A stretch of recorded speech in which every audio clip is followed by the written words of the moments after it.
Hello, my name is Mike Deal. I'm the Principal Consultant for Databases and Business Intelligence at Imaginet. And today I want to talk about cashing in on the data dividend, how Imaginet can help you to realize the untapped value of the data that you already have using Microsoft Power BI. So first I want to introduce you to Nancy. Every organization has a Nancy. If you're lucky, you've got several of them. And if you're smart and you have several of them, you get them together every week for lunch so that they can talk amongst themselves. But Nancy's got the data gene. She knows your business inside and out, and she knows how to use your systems, and she knows what are good numbers and bad numbers. And I don't suppose you can guess what Nancy's favorite tool is to use. Well, of course, it's Excel. And she is a wizard with Excel. She'll go off and answer your questions by coming back with an Excel spreadsheet that answers all those questions plus more that you didn't know you had. And it's almost like she's magic. She can make it sing and dance, and um, it's a great tool to have, a great person to have in your organization. But I wonder how Nancy is really feeling. Is she really happy? How much work does she do to bring in data from different sources, different databases, and how much Excel data does she maintain on her own that isn't part of any system? And how long does she spend every month compiling reports for the monthly budget meeting or the annual report if she can't have her vacation in the winter because the annual report isn't done and you tell her she can't go to Hawaii? So sometimes Nancy, I'm sure, feels like that. She might be really exasperated, frustrated, hardworking, and she'll never let you know that, but she is considering whether to use her magic for good or evil. On the other hand, you probably have a Sheldon, and Sheldon is the guy in your data center that understands the databases, that knows how to keep them running, how to keep them working well, and he has posters on his office that look like this.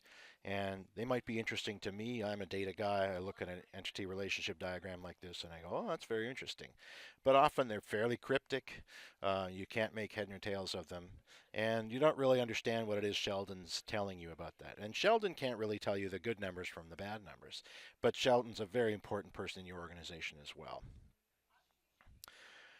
So, in your organization, I find when I go and visit a new customer, um, there's a various set of landscapes that we look at. And it usually starts with static reports. So your line of business applications that you have installed come with a set of reports already that that are built for it and that you are useful, but you'd like some more features to be added to it, and you start building up a backlog of things that you would like to do, and probably it's difficult to do those things. There's a long turnaround involved with that. In addition, there is a certain lack of adoption of things because the users of those reports might be unsure of the data or not trust the data that they're seeing. Um, and the other kind of thing that happens along the way is that there's becomes a culture that within the organization that is a fear of change.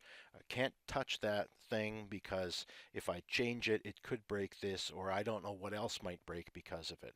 And so organizations over time get into either a state of paralysis, stagnation, or chaos, where I've seen that as well in organizations that have the BI or the reporting environment. It's read-only data, so they feel that it's not as important to treat it like a production system. They can make changes to the reports on the fly in production, and they might be not using very good source control measures or automated deployments or anything like that. So it can be fairly chaotic as well, and you can't roll back from changes, or you can't find the old version of the report, or those kinds of things as well. So that's often something that I see in organizations somewhere along those scale. And there's also a maturity ladder in organizations that is related to reporting and business intelligence and analytics. And it starts out with the detail level reports. So these are the long 100-page reports that have details down to the line item level that a user can go and find on a certain page a line of a report, and then look at it and say, I'm not sure that's right, but they can go directly back into their application, find that particular transaction, and see, correlate it directly. Yes, it's reported that same way in my organization, so they come to trust that data, and they can use that to kind of find the quality issues that might be in that data. Problem with this is that they can't really efficiently take any action with these detail levels, right? So you can't really make great decisions very easily off of a 100-page report. It's a lot to assimilate. You can maybe find some quality issues, but it's like finding a needle in a haystack. But there is an element of being trustworthy of that data.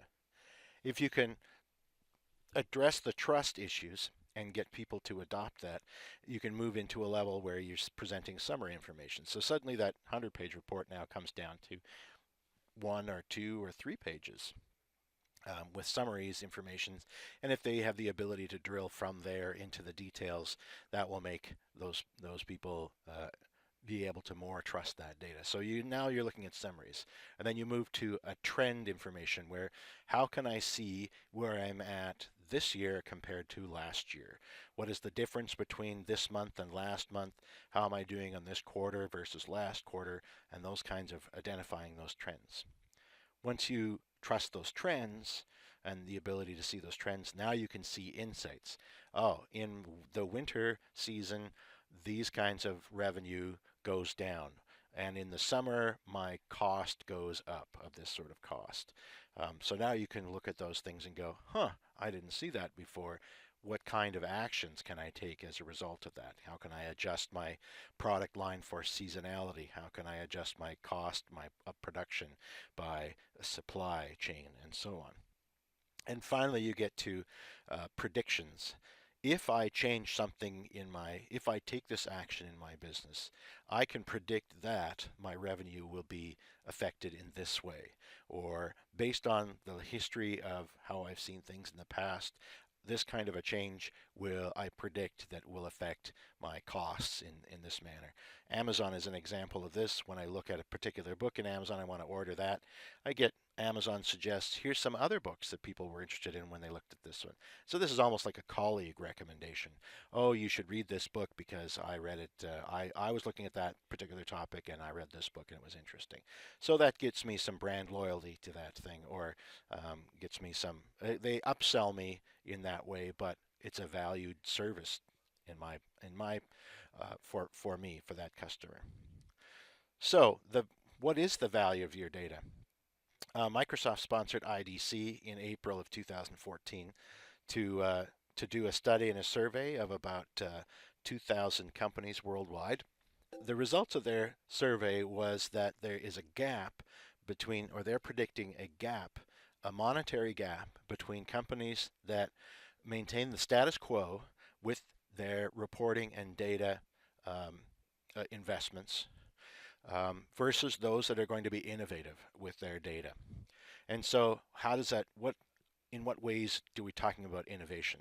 So the first source of innovation is the ability to look at more and more diverse data streams. So in addition to the line of business structured applications like SQL Server, databases, and those kinds of structured Oracle databases and so on, there's an increasing amount of less structured data, social sentiment data from Twitter or from Facebook graphs. There's also Internet of Things like GPS or sensor data from equipment that you use in your on the shop floor or in production systems and that kind of stuff. And then there's even less structured data that is in the form of logs. And we're getting into the big data area where it's either a large volume of data or a high velocity of data or a variability of data. But if you can be innovative with the diversity of the data streams and be able to bring those things together, that's going to be an innovative way of realizing that extra dividend of the data that you've got. And if you look at that with new analytics, better visualizations, easier mechanisms of self-discovery, and in addition, you get that available to more people. So you not just top level or frontline people, but those middle managers. And even in the case of Amazon, they're bringing that analytics directly to their customer in the form of those suggestions.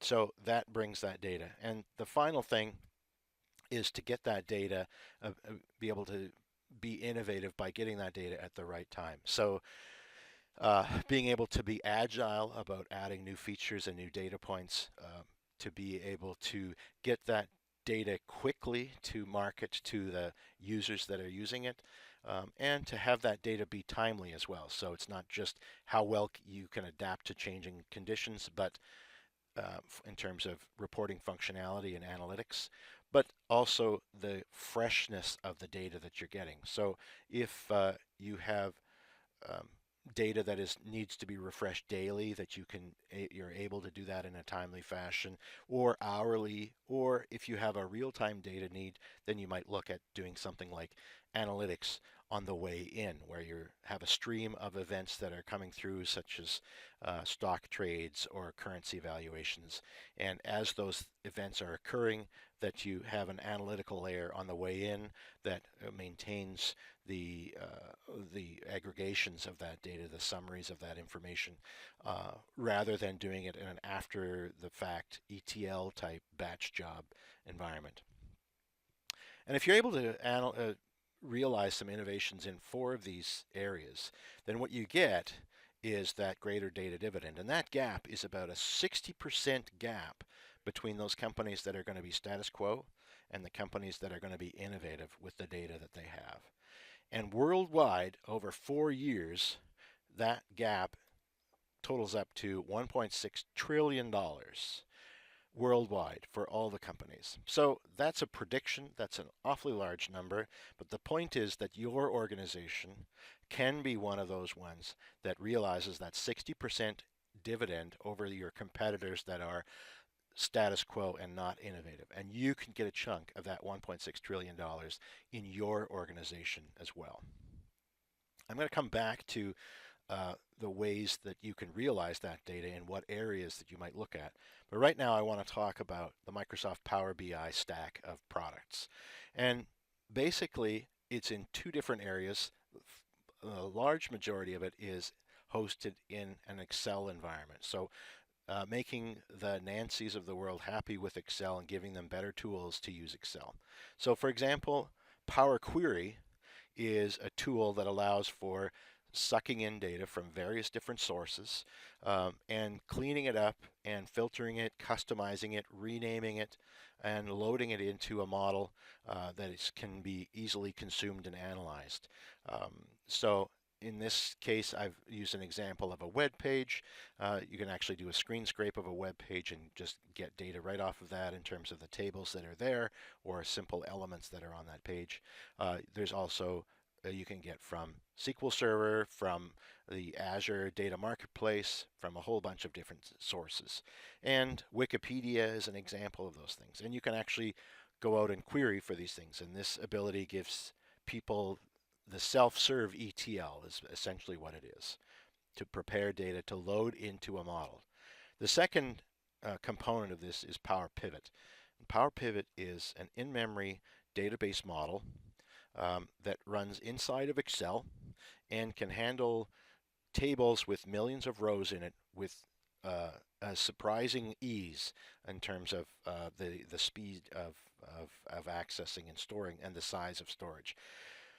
These tables are highly compressed and the querying of them is incredibly fast because it's all in memory.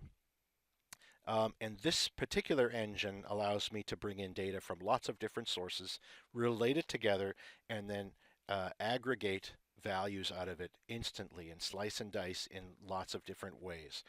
And it is also the same database model as SQL Server 2012 Analysis Services Tabular Edition. So you can take an Excel Power Pivot model and upsize it to an analysis services instance with relative ease. It's exactly the same. So the data model here is where we bring the data together that comes from different sources and give it the best names and formatting that we can for business consumption. So it's easily understood by the business, and it's their data. When I'm working with a customer, I will use Power Pivot to prototype a data model and show them their data within it. And so they can identify easily the quality issues that might be there. They can feel good that they are seeing their data and start to build that trust with them in that they are really seeing their own data. Once you get it into a Power Pivot data model, then you consume it with a couple of other tools, and you actually present it to a user. So far this is Nancy's world. Might be a bit of Sheldon, and this is the area that I can specialize and help you build in your practice, is to build these back end pieces. Then you can consume it, and there's a powerful tool in Excel called Power Map. That's part of the Power BI stack that allows you to visualize in a mapping format and be able to fly through your data, establish different layers, look at it, how it trends over time, and so on. So I'm going to show you a demo of that a little bit later on. But that's a powerful mapping strategy visualization. And finally, Power View is a reporting and dashboarding engine that allows an end user like Nancy to build powerful visualizations very easily, and then for users to consume that and to interact with the data very simply. So all those things are hosted in Excel. Then you can save that Excel document into a Power BI site, which is hosted in Microsoft's Azure cloud. And you get the browser rendering of these Excel documents with so nobody needs to have Excel now to actually be able to consume your data, and you get another very powerful feature, which is natural language querying called Q&A, and that's a really great feature that we see in Power BI site. And this is part of an Office 365 or can be linked to an Office 365 subscription. But this is basically a subscription site. You get a similar experience if you want to save these Excel spreadsheets into an on-premises SharePoint environment that's been configured with analysis services tabular mode for SharePoint.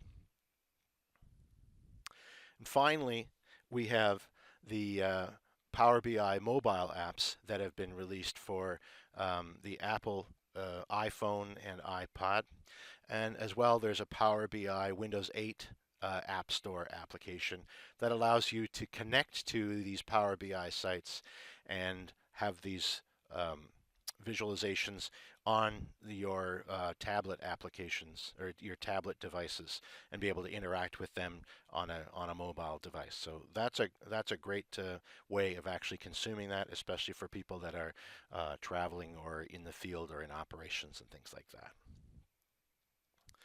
So now I'm going to switch over and run a demo of these products.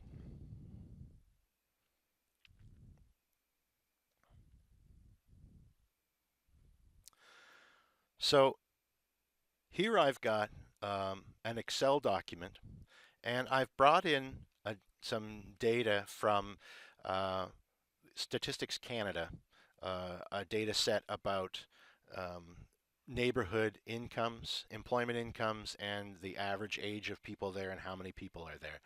And it's for a number of cities across Canada. And there's a number of measures that we actually see. So for St. John's and Newfoundland, there's a number of different measures that we've seen, and then across the top we have columns for the year 2000 all the way up to 2012 and the different values of those measures that are there. So this is an export to CSV of this data from the Stats Canada site, and I just brought it into this table in Excel. So I'm going to go through Power Query and see how I can make this data, shape this data to be more consumable in a model. Okay, so I'm going to show you the query, the Power Query tool. So this Power Query tool gives me, I start out with the table in Excel, but there's lots of different sources that I can use as the start of my query, and I'll show you some of those sources later. But basically this is the same structure as what I just saw in my Excel table. And I see I have a geography summary table and the years across the top. And now the first thing I want to do is take this column of geography, and I want to split it because I want to get rid of that square bracketed information, which is some kind of internal identifier for that particular city by Stats Canada. So it doesn't mean anything to me. I want to clean that out. So I'm going to split that on the square bracket. So that's the first step I am going to perform here.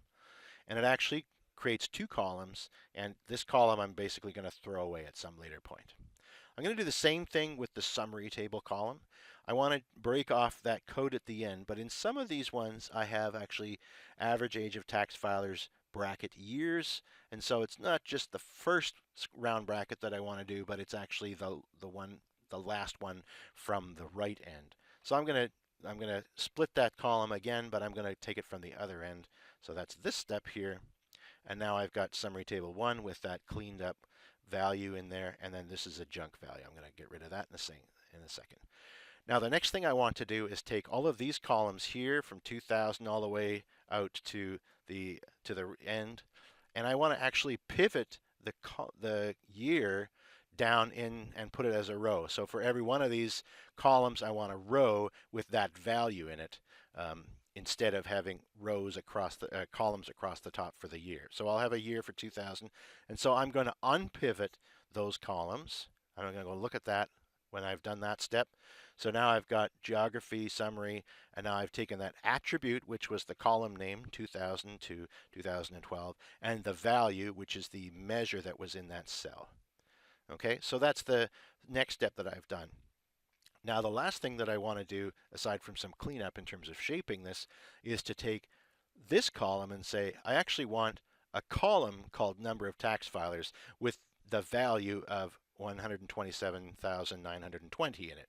And I want a column for average age of tax filers, and I want a column for number of persons. So basically I want to pivot the value of this column out as column heads itself and put that value underneath it. So then when I do that, I'm going to pivot that column out, and it looks like this. So now I have the geography, and then the attribute, and then here's all my column names, number of tax filers, average age, number of persons, and so on and so forth. And a bunch of null values in there, but I'm okay with that. So the next thing I want to do is split that column so I have a separate city and province column. So I'm going to split that by the comma. And the next thing I'm going to do is actually rename this column to city, this one to province, and this one to year. So I'm going to rename those columns. And now I have columns that make sense. And the last thing I'm going to do is remove my two junk columns for geography and summary table. So that's all cleaned up. And now I can take that and load that into a data model and actually be able to query on it rather nicely. So that's an example of how Power Query works, and it's all very linear like that. It's very easy to transform, and I can go and actually look. There is a language that is in the background for this, and it's called M. And it's a really interesting language, very powerful, and you can do all sorts of additional things with it. If you go and Google for Chris Webb, he's a great expert on building M queries. So some of the other sources that I can get, I can go and scrape from a web page as the beginning of a Power Query. I can go get it from a file or from XML or from text, or I can go and look at a folder and get a set of files in that folder and process each file. I can get from a number of structured data sources. I can go from Azure, the Azure Marketplace, and Azure SQL database, HD Insight, blob storage, or table storage, or from SharePoint, from an OData feed, from Hadoop, Active Directory, Exchange, Facebook Graphs, Business Objects Universe, Salesforce, ODBC, and so on. So there's quite a lot.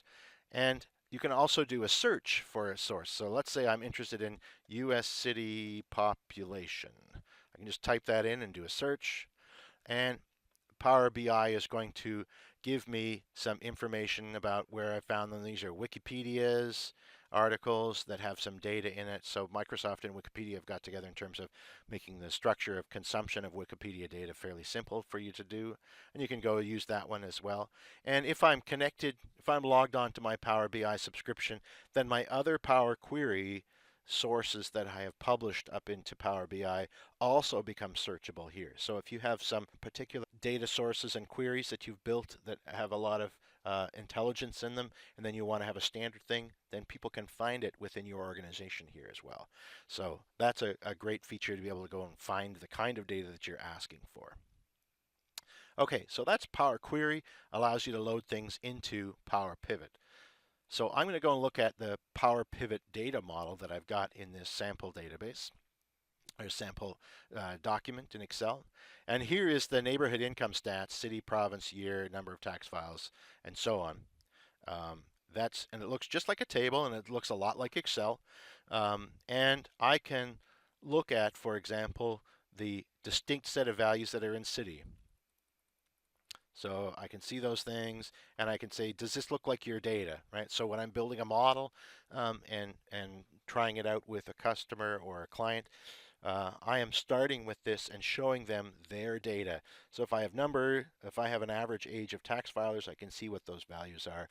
And if I have outliers here that don't make sense, like a -1 or 105 or whatever, I can start identifying the data quality issues that might be occurring in this data. And then address it. And you might find out some hidden internal knowledge like, oh, we use this particular age in the system to represent somebody who's deceased. It's like, oh, okay, because that could probably skew our numbers later on if a deceased person is 500 or something like that. So you can identify those data issues and address them and then mitigate their effects, and you get better trust in your data and better adoption of the systems that you're providing. So it's a great way of doing that. And I've got a bunch of different tables in here. This is a screen scrape of the Fortune 1000 companies and where they were ranked in 2014 and 2013, and actually their cities. And here's the U.S. city population that I had done with a latitude and a longitude. Um, and I actually brought some information in from the Northwind sample database, which is available as an OData feed from Microsoft.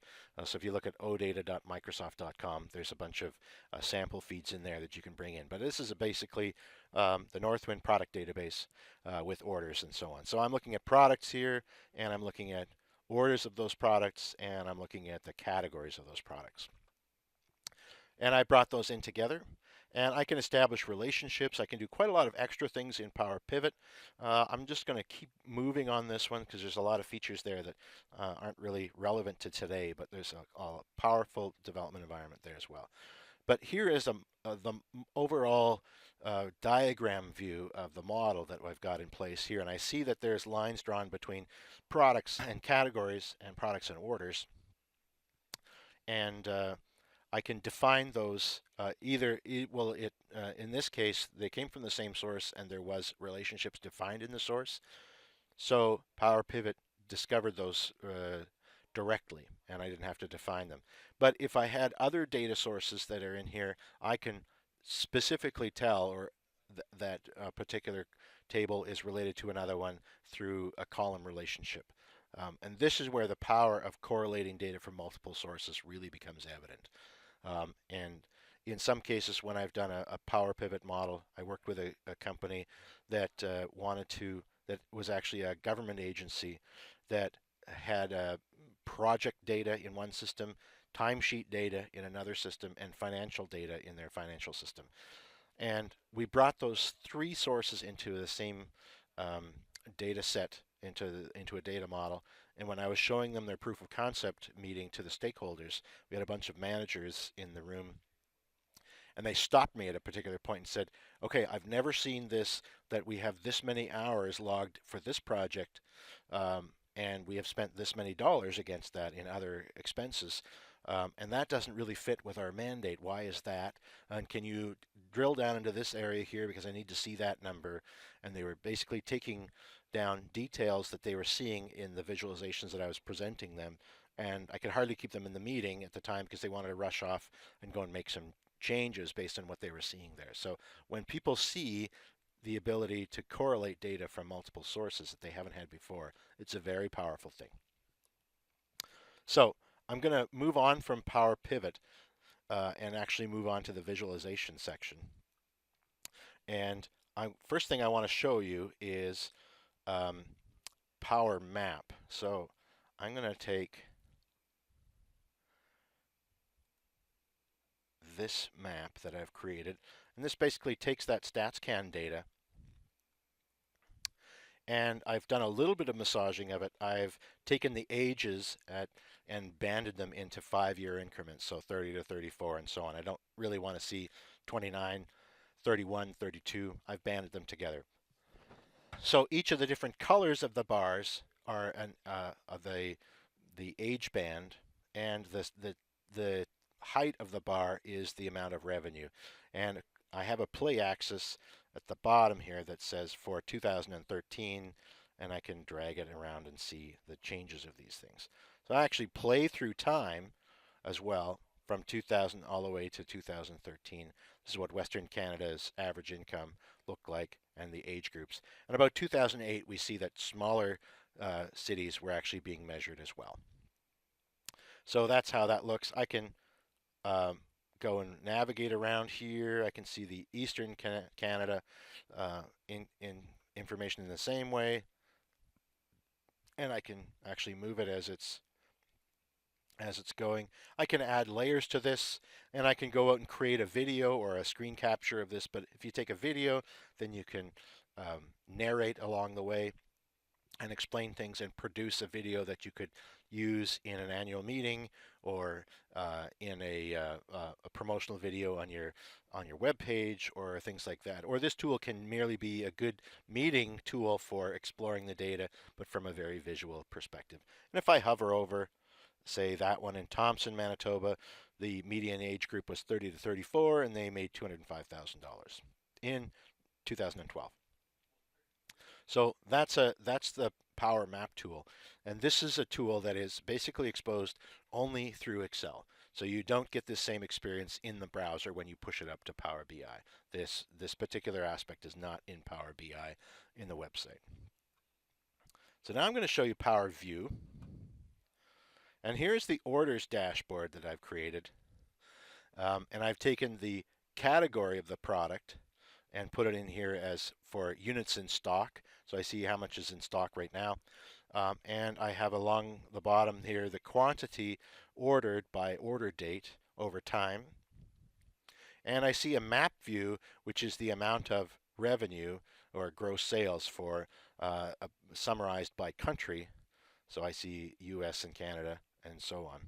So there's my full market. And now if I click on a particular confections, all of these 3 visualizations on the same page are sliced together, right? They are cross-tabulated. So I'm seeing this is the orders for confections only, and this is the volume, the dollar volume of orders for each of those countries for confections. And if I turn it around and say, well, here's the United States, and I want to see the United States ones, then I can see the sales over time for just the United States. Or if there's Germany over here, I think that's Germany. Yep, there's the sales for Germany. So that's how a dashboard, that's a very simple dashboard. This took me about 2 minutes to build. And a mapping one, so here's a US population. And I can just go up to, here's the United States level, the population of cities in the United States. But this is at the state level here, so I can see that California is a big bubble, and here's Texas as a big bubble. So I'm going to drill into Texas, just double click on it, and it shows me the size of the cities for Houston, San Antonio, Austin, Dallas, Fort Worth, and so on. So that's another example of a map view, and these Power View visualizations are available on the web-based version in Power BI. So let's go and look at that now.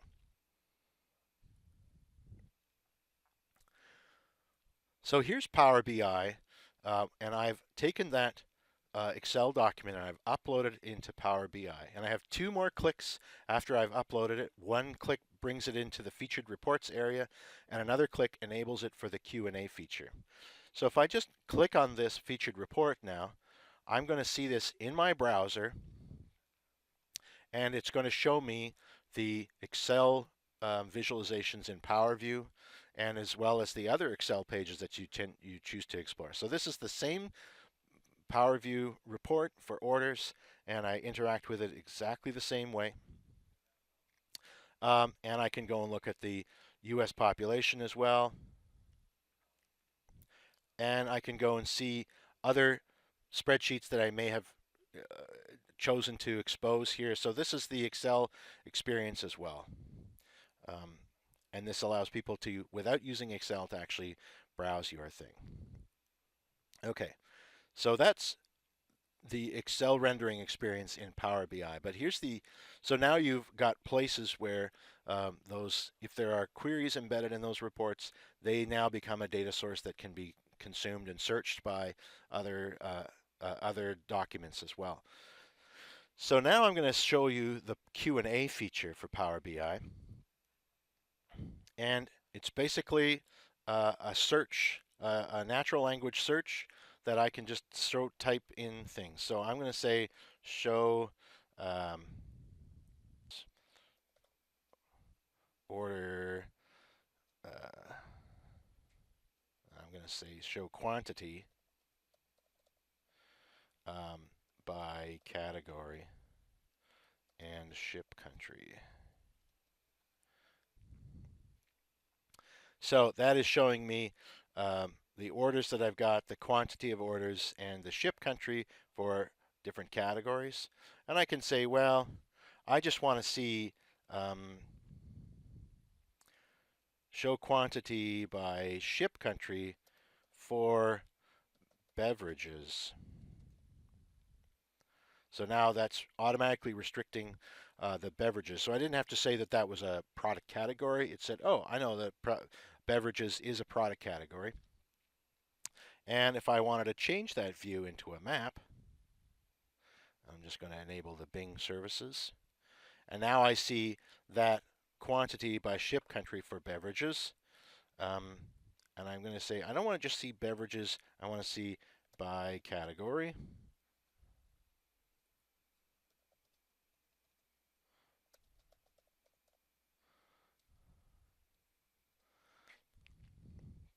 And I'm going to change that into a map again.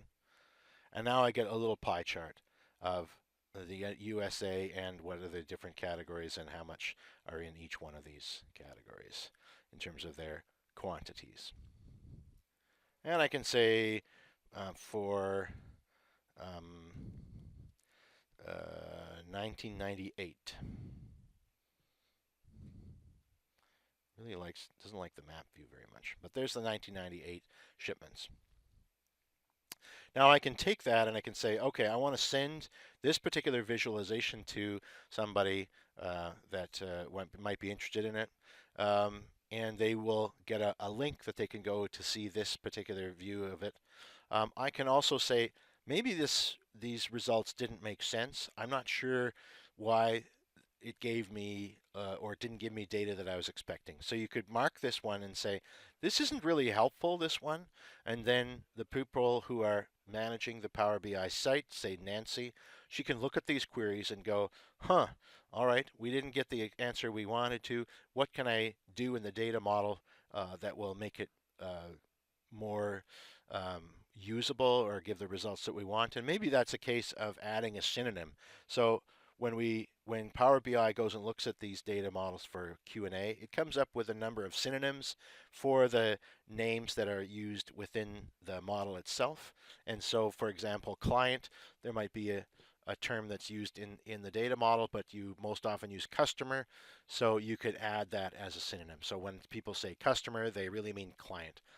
So if you have some internal references or internal jargon that you use, then you can add those as synonyms or other kind of descriptive phrases to the model and do it that way. You can also have a set of featured questions that you can edit as well, and says, okay, If you are having trouble figuring out what you can ask of this model, here's some interesting questions that you could ask. And so there is some Olympic medal data, for example. Go out and ask that one against the Olympic data. So athletics has got the most medals over time. Aquatics is next, and then wrestling and so on. So those are, let's say, by location. Okay. So we've had the most medals in London. Athens is next, and so on. So allows people to ask lots of different questions, and there's lots of options for how you specify those things and what kind of visualizations you use. And there's a lot of machine learning happening in the background by Microsoft of this data so that they can get you the best answer. And this is where they're investing heavily in development. And this, because of the resources needed for computation of this will likely never be an on-premise feature. This will always be a Power BI Azure cloud-based feature. Okay, I'm going to go back to the demo, or sorry, I'm going to go back to the slides and talk a bit more about where you can realize that data dividend. And I'm going to tell you that 75% of the data dividend you can realize from internal facing operations. So first off is productivity. I worked with a customer that was a manufacturer of goods that were sold in a retail store like Walmart or PetSmart or things like that. And most retailers will stock their shelves on a Monday or Tuesday after the busy weekend. And then the weekend is more busy, and we understand what the sales are like, sales trends on weekends. And this company was able to say, in this particular retailer, and it wasn't Walmart, it was a smaller retailer, for the stores across North America, we know what your sales rate is on a Saturday and a Sunday, and we know how many out of stock events you have on a Saturday or a Sunday. So if you change your restocking of the shelves to a Wednesday or a Thursday from the day it is now, which is a Monday, you could realize about $100,000 more in sales every week across North America. So that was information that we used to actually get better sales by looking at the way of building productivity. Operations, this is things like just-in-time and logistics, and doing things better within your own organization and interacting with other organizations. That's another 31%. So there's 75% of the dividend that you can realize is internal facing things. Then the next 15% is innovation, so that's new product development or innovation with your existing products or acquiring new customers or things like that. And then the customer facing is that last 10% that allows you to better support your customers and give them a better experience and give them higher brand loyalty. So how do we help with all this? So you have Nancy who likes to work in Excel, and you have Sheldon who has the keeper of the corporate data, and how can we bring those people together? Well, that's where I come in. So that's me standing on the Great Wall of China, and we speak Sheldon, so we can come into your organization and find the Nancys, help you find the Nancys, which you know you have, and bring them together with the Sheldons, the data that the Sheldons can give us, and we help you build the prototype models and things like that that can help you assist in incorporate these new innovative tools from Power BI with Nancy. So to realize that data dividend in your organization, we can help Nancy with the Power Pivot and Power Query things and help her start to build maps and views, give her some data models that will work and be easily consumable, and then enable this to happen in your Power BI site and get Power Q&A working and show her how she can manage those queries that are coming in and fine-tune them and adjust and so on. So we have a Power BI Quick Start program that we are offering. So we will give you, upfront, we'll give you a free 1-hour consultation to identify a proof of concept that we can use with a Quick Start. And the quick start is a 10-day engagement where we use your data. We take 2 or 3 data sources, and we usually try to take something that you can't do now or is really painful to do now and try to implement it with Power BI. So we'll build a data model in Power Pivot. We'll build some visualizations and a dashboard that makes sense for you. We'll enable Q&A, and we'll do all of this in 10 days. Now, if you are in the chaotic state or the stagnant state, you probably are already overburdened and you don't have a lot of, you wish that you could innovate, but you can't right now. And so what we do is we come in and supplement you for that short-term period to actually get you started and get you started on the right foot. So yes, you can do this yourself, but it's hard. And it's hard to get it right the first time. So we can help you get it right and get it adopted and start building that corporate culture of change, adopting change and being agile and not being afraid of change, but being responsive to change. And we really want to help you so that you aren't that company that is on the stagnant side, the chaotic side, or the one that's status quo and not going to realize that data dividend within the data that you've got now. So we really want to help you achieve that 60%. So we again offer our 1-hour consult, and we'd like to book that with you as soon as possible. And then if you're ready, we can go ahead with that 10-day quick start and get going. Thanks very much. My name is Mike Deal. I'm from Imaginet's Databases and Business Intelligence practice.